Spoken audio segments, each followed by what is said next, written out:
கனகா, தம்பியை இந்த ஹாஸ்பிட்டல் தான் கூட்டிட்டு வந்திருக்கியா? தம்பிக்கு உடம்பு சரியில்லைன்னு சொன்னாங்க. தம்பி, இப்போ உங்க உடம்பு பரவாயில்லையா? அது ஒண்ணு இல்ல, நீ பரவாயில்ல இப்போ. யோ, நீ ஒன்னும் சொல்ல வேண்டாம், இரு நான் பேசிக்கிறேன். அடடடடடா, என்ன ஒரு அக்கறை உனக்கு.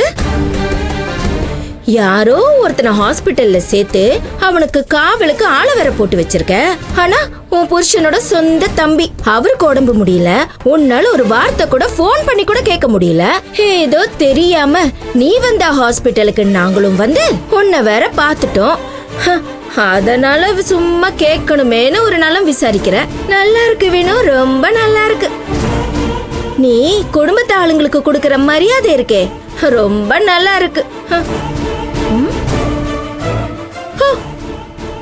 அட்மிட் பண்ணதும் இல்லாம அக்கறையா சமைச்சு சாப்பாடெல்லாம் வேற கொண்டு வந்திருக்கியா? இங்க ஒரு விசாரிப்பும் இல்ல. முன்ன பின்ன தெரியாதவங்களுக்கு வீட்ல இருந்து கேரியர்ல சாப்பாடெல்லாம் வருது. இல்ல, நான் தெரியாம தான் கேக்குறேன், அங்க என்ன நடக்குது? இது என்ன குடும்பமா இல்ல சத்திர சாவடியா? இந்த பார் கனகா, அவர் நம்ம கடை பக்கத்துல அண்ணாச்சியோட மளிகை கடையில புதுசா வந்திருக்காரு. அவர்தான் கௌதம்க்கு ஸ்கூல் டிராமால எப்படி நடிக்கணும்னு சொல்லி கொடுத்தாரு. அதனால கௌதம் அவரை ஸ்கூலுக்கு வர சொல்லியிருந்தான். வந்த இடத்துல அவருக்கு உடம்பு முடியல, மயக்கம் போட்டு விழுந்துட்டாரு. நாம சொல்லி வந்தவருக்கு ஒரு ஆபத்துனா அப்படியே விட்டுட்டு போக முடியுமா? அதனால திவ்யா அப்பதான் இங்க கொண்டு வந்து சேர்த்தாரு. அதுக்குன்னு நம்ம கண்டுக்காம அப்படியே இருக்க முடியுமா? அவருக்கு நீங்க யாருமே இல்ல, ஒரு மனிதாபிமான அடிப்படையில தான் இங்க சாப்பாடு கொண்டு வந்தேன். எல்லாத்தையும் உன் கண்ணோட்டத்திலே தப்பு தப்பா யோசிக்காத, சரியா? தம்பி, நீங்க டாக்டரை பாத்துட்டீங்களா? இல்ல, நீ இனிமேதான் பார்க்கணும். உங்களுக்கு பணம் வேணும்னா என்கிட்ட சொல்லுங்க. சரிங்க, நான் வரேன். நீங்க போயிட்டு வாங்க.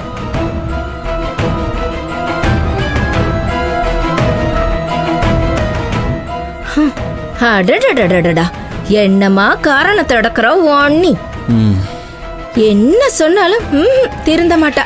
தேரை இழுத்து தெருவில் விட்ட கதையா? அப்படியே நம்ம குடும்ப மனத்தை கப்பல் ஏத்த போறது உறுதிதான். அவங்க தான் காரணம் சொல்றாங்கல்ல, ஏன் நீ தப்பாவே யோசிக்கிற? யோ, நான் உன் அறிவுரை சொல்ல சொன்னேனா? முடியாம தானே இருக்க, அப்படியே கடை. எது எப்படியோ நாம இங்க வந்ததுக்கு ஒரு விஷயம் கிடைச்சிடுச்சு. அத நமக்கு சாதகமா பயன்படுத்திக்கணும்.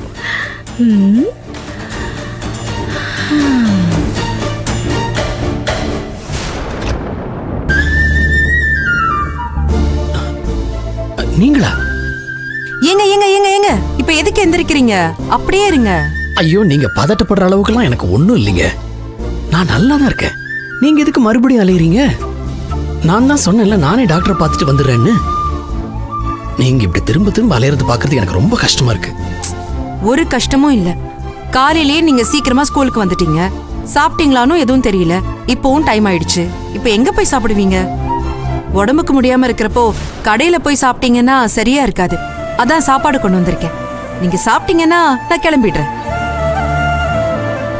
ஆமா, அவர் எங்க? அவரு போன் ஏதாவது வந்திருக்கோம், பேசுறதுக்கு போயிருப்பார். எங்க ஒரு சின்ன ஹெல்ப் பண்றீங்களா? நீங்க போகும்போது சாரையும் கூட்டு போயிருங்களேன். ஏன்னா அவருக்கு நிறைய முக்கியமான வேலைகள்லாம் இருக்குன்னு தோணுது. ஏதோ நீங்க சொல்லிட்டீங்கிறதுக்காக தட்ட முடியாம வேண்ட வெறுப்பா இங்க இருக்கிறாரோன்னு படுது. அவரை சொல்லி ஒரு குத்தமும் இல்ல. உங்களுக்காவது என்ன தெரியும், நீங்க என் மேல அக்கறை காட்டுறதுக்கு ஒரு நியாயம் இருக்கு. ஆனா அவருக்கு நான் யார் என்னன்னே தெரியாது. அவர் இதுக்கு பாவம் இங்க என் கூட இருக்கணும். அவர் அப்படிலாம் நினைக்கிற ஆள் இல்லைங்க.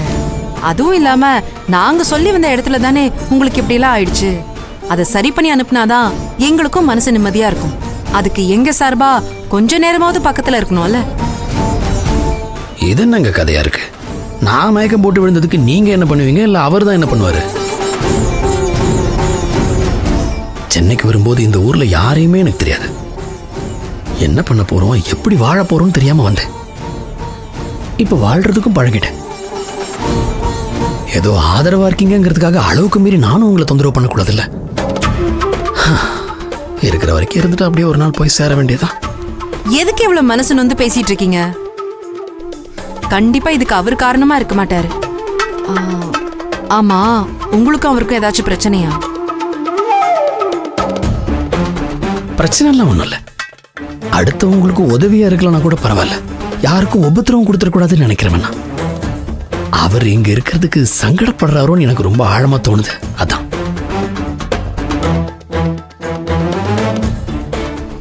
இந்த விஷயத்துல நீங்க நினைக்கிறது ரொம்ப தப்புங்க. நீங்க அவரை ரொம்ப தப்பா புரிஞ்சிட்டு இருக்கீங்கன்னு நினைக்கிறேன். அவரு ரொம்ப நல்லவருங்க.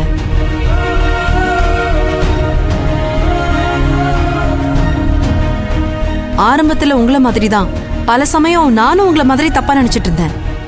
ஆனா அவர் கூட பழகினதுக்கு அப்புறம் தான் அவரோட மனசை பத்தி நல்லா புரிஞ்சுக்கிட்டேன்.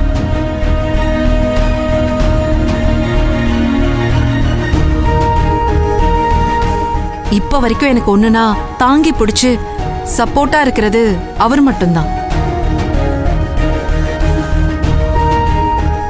எல்லாத்தையும் விட என் உணர்வை புரிஞ்சு அதுக்கு ரொம்ப மதிப்பு கொடுக்கிறவரு. அவர் ஒரு ரொம்ப நல்ல ஜென்டில்மேன். அது மட்டும் இல்ல, அவரை மாதிரி ஒரு ஆம்பளையை பார்க்கிறது ரொம்ப அபூர்வங்க.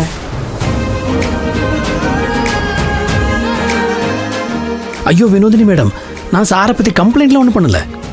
ஒருவேளை அவர் மனசுக்குள்ள இப்படிலாம் நினைக்கலாம்னு எனக்கு தோணுனதை நான் சொன்னேன், அவ்வளவுதான். நீங்களா ஒரு கற்பனை பண்ணாதீங்க. சரி, நீங்க இருங்க, நான் அவரை போய் கூட்டிட்டு வந்துடுறேன். 2 பேரும் சேர்ந்து சாப்பிடலாம்ல?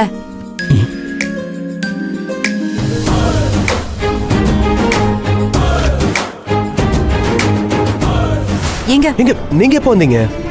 இப்பதான் வந்தேன். வாங்க சாப்பிடலாம். பரவாயில்லங்க, இருக்கட்டும்.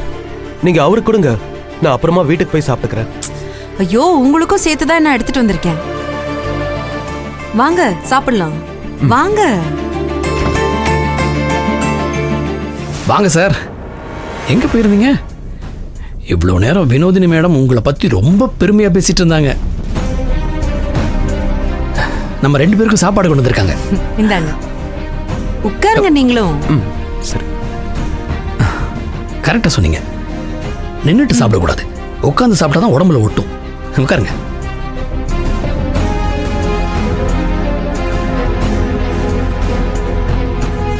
ஏங்க, நீங்க கையால சாப்பிடுவீங்களா இல்ல ஏதாச்சும் சிரமம் இருக்கா? ஏங்க